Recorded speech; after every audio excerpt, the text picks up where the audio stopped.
अस्सलाम वालेकुम dear students, welcome to toppers English point. Dear students, हमारा लेसन चल रहा है द रेन। 2 लेक्चर हमारे इसके पूरे हो चुके हैं। आज हम इसका तीसरा लेक्चर पढ़ने जा रहे हैं। तो आज का हमारा टॉपिक है मेटाफर। सबसे पहले इसकी डेफिनेशन देखें। A figure of speech in which N implied comparison is made between two unlike things. यहाँ पर इसको समझें कि ये एक तशबीहाती ज़ुबान है। फिगर ऑफ स्पीच तशबीहाती ज़ुबान है जिसमें 2 चीज़ों का कंपैरिजन किया जाता है जो दोनों एक दूसरे के उलट हों, एक दूसरे के मुतज़ाद हों या एक जैसी ना हों। अब मैं आपको 3 एग्ज़ाम्पल्स दे रहा हूँ, तीनों से आपको इसकी वाज़ेह तौर पर समझ आ जाएगी। इस्तारा इसका उर्दू मीनिंग है। पहले एग्जांपल देखिए, he was a line in the battle, वो जंग में शेर था। अगर आप इसको ये कहें कि Ali was line in a battle, Ali जंग में शेर था, तो अब हमारे पास 2 चीज़ें हैं, एक है ही और दूसरा हमारे पास है लाइन। अब ही इंसान है, लाइन जानवर है। जब आप किसी इंसान को किसी दूसरी चीज़ की या जानवर की खूबी देंगे और बराह रास्त उसको वो खूबी देंगे, उसमें लाइक और एज़ का इस्तेमाल नहीं करेंगे, तो वो कहलाएगा इस्तारा। अब सिमिलरली इसकी क्या बनेगी, he fought like a line in the battle, वो जंग में शेर की तरह लड़ा और वो जंग में शेर था। दोनों में बहुत फ़र्क है। तो जब आप बराह रास्त कंपैरिजन करेंगे किसी ऐसी चीज़ के साथ जो उस जैसी ना हो, तो वो कहलाएगा मेटाफर। दूसरे एग्जांपल में देखें, the striker was a goal machine, यानी गोल करने वाला शख्स, गोल करने वाला आदमी ऐसे था जैसे गोल करने की मशीन लगी हुई हो। तो आदमी को जब मशीन की खूबी दे रहे हैं और इसमें लाइक और एस का इस्तेमाल नहीं कर रहे, तो ये इसका मेटाफर है, ये इसका इस्तारा है। तीसरी एग्जांपल में, the moon was a misty shadow, चांद धुंधला सा साया था। अब चांद एक और चीज़ है और शैडो या मिस्टी शैडो एक और चीज़ है।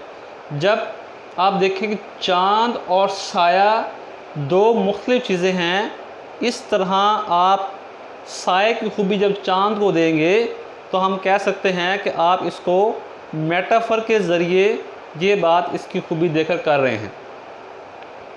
तो यहाँ तक हमने कर लिया। अब यहाँ तक आपको मेटाफर की समझ आगे होगी।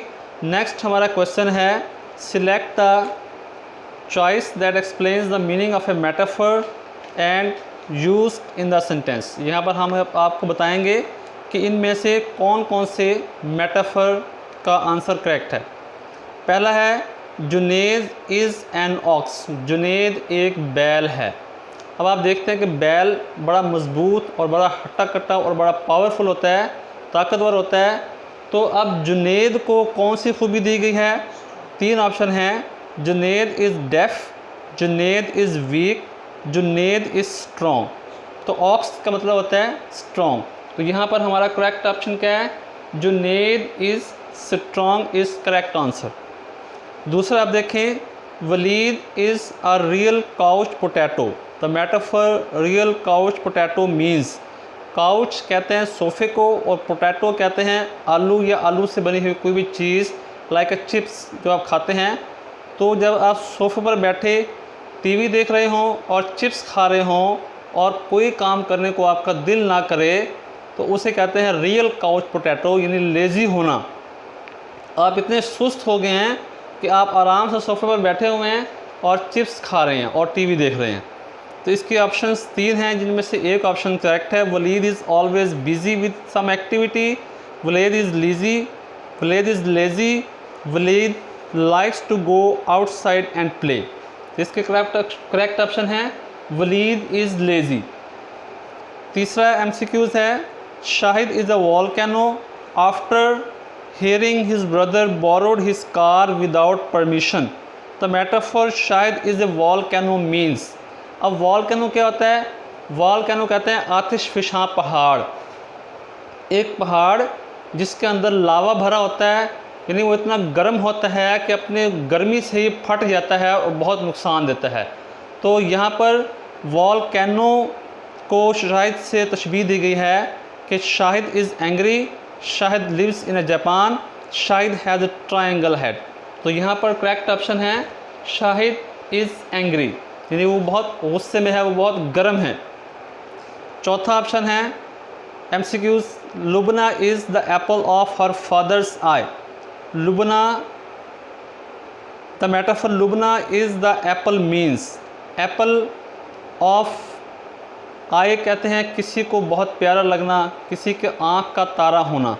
Lubna is loved by her father, Lubna's father is mad at her, Lubna has an apple tree in her yard. तो इसका करेक्ट ऑप्शन है Lubna is loved by her father. जैसे आप खुद कह सकते हैं कि my son is the apple of my eye, कि मेरा बेटा मुझे बहुत प्यारा लगता है, मेरी आँख का तारा है। पांचवा ऑप्शन, पांचवा MCQs, Maria was feeling blue after her cat was hit by a car. The metaphor feeling blue means Maria did not like cars, Maria was sad, Maria wore blue frock।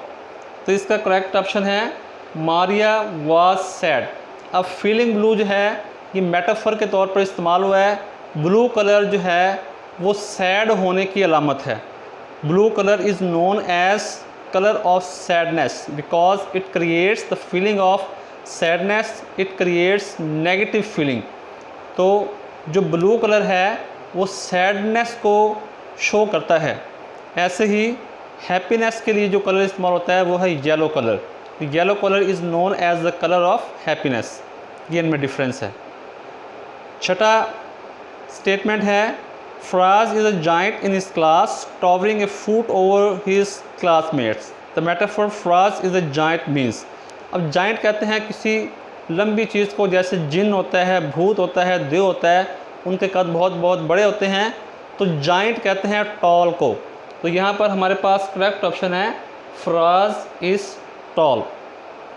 यहाँ तक ये metaphor मैंने आपको करवा दिए हैं, जिसकी मैं उम्मीद करता हूँ कि आपको खूब अच्छे तरीके से समझ में आ गई होगी। अब सी में इसमें 3 क्वेश्चन किए गए हैं, तीनों के मैंने सिर्फ शॉर्ट आंसर दिए हैं। Identify use of metaphor in the poem and answer these questions. पहला क्वेश्चन है what do the rich leaves symbolise. Rich leaves symbolise rich people.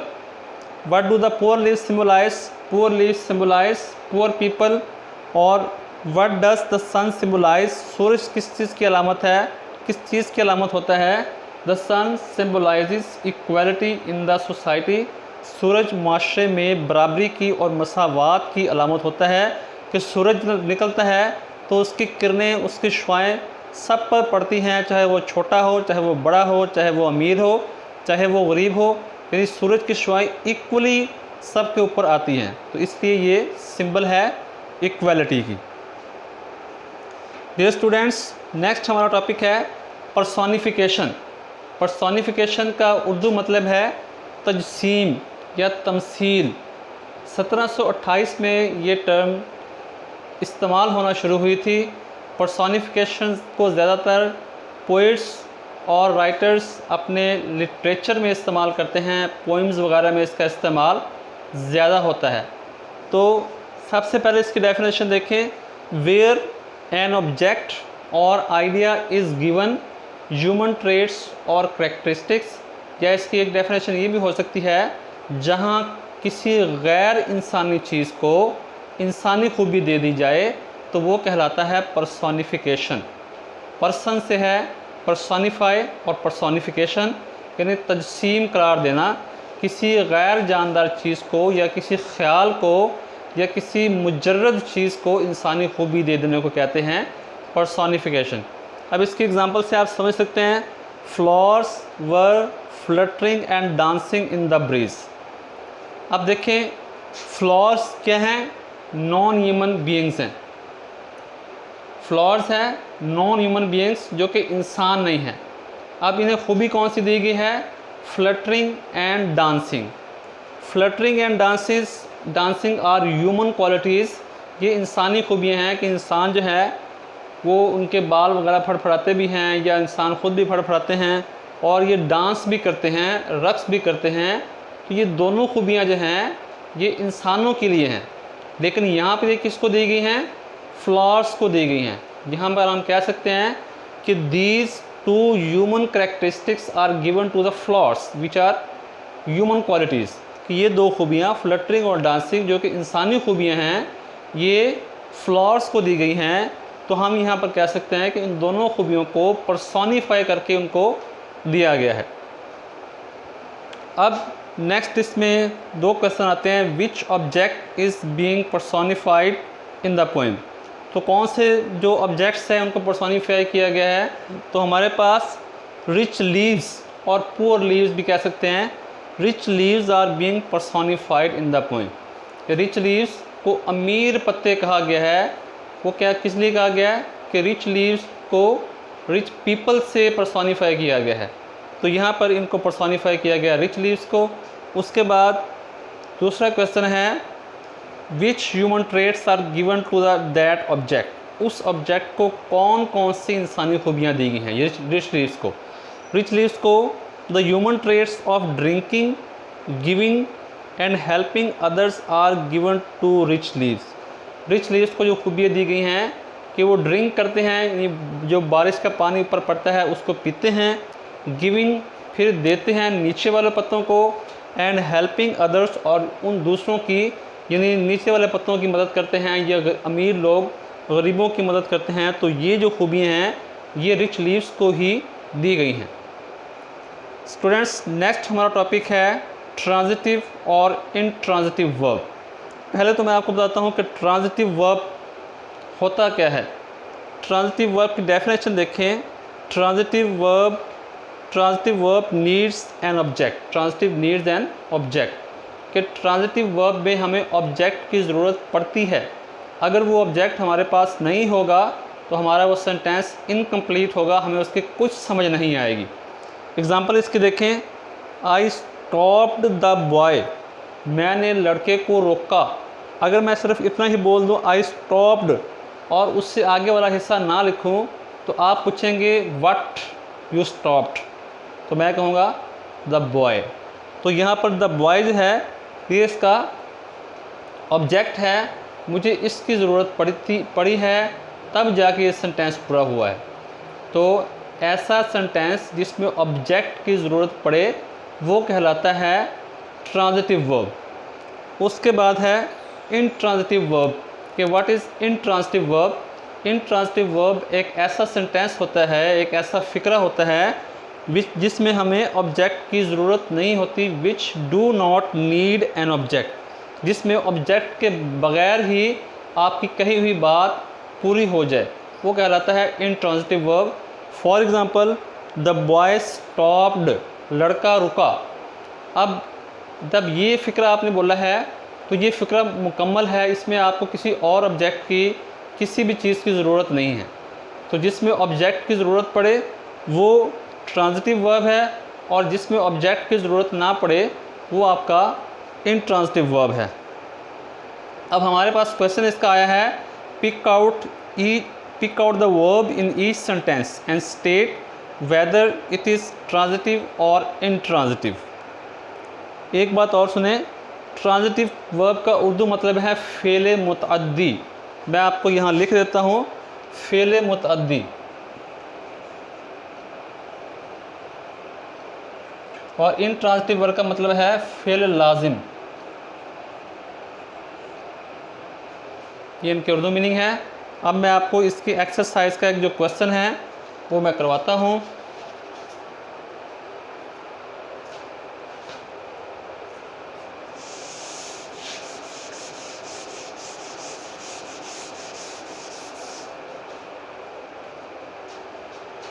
अब मैं आपको सिर्फ इसके जो करेक्ट आंसर है सिर्फ वही लिखवाता हूँ। पहला आप देखें, पहला है सन। पहले में शाइन्स हमारे पास क्या है, ये हमारे पास इंट्रांजिटिव वर्ब है।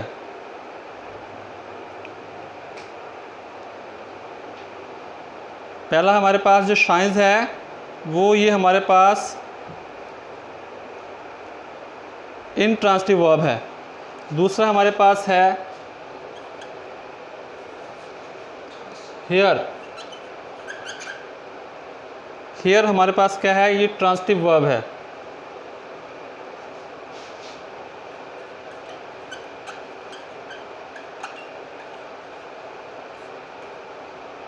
ये इंट्रांजिटिव है।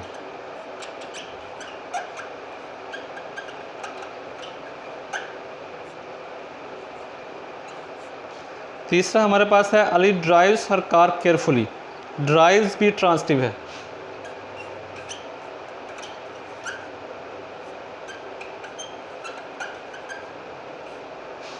चौथा हमारे पास है you got angry with your sister. Got जो है हमारे पास ये इंट्रांजिटिव है।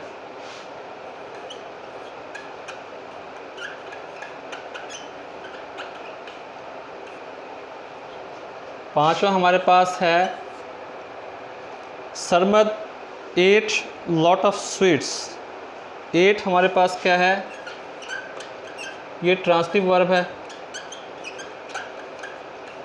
और उसके बाद she everyone tried very hard to win the race. Number 6 पे है ट्राइड, ये हमारे पास इंट्रांजिटिव है।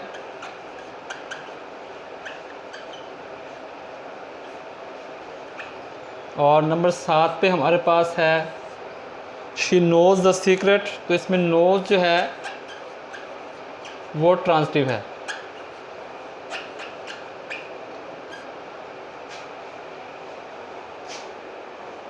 ये आपका आज का लेक्चर पूरा हो गया स्टूडेंट्स। मैं उम्मीद करता हूँ कि आपको खूब अच्छे तरीके से आज का लेक्चर समझ में आ गया होगा।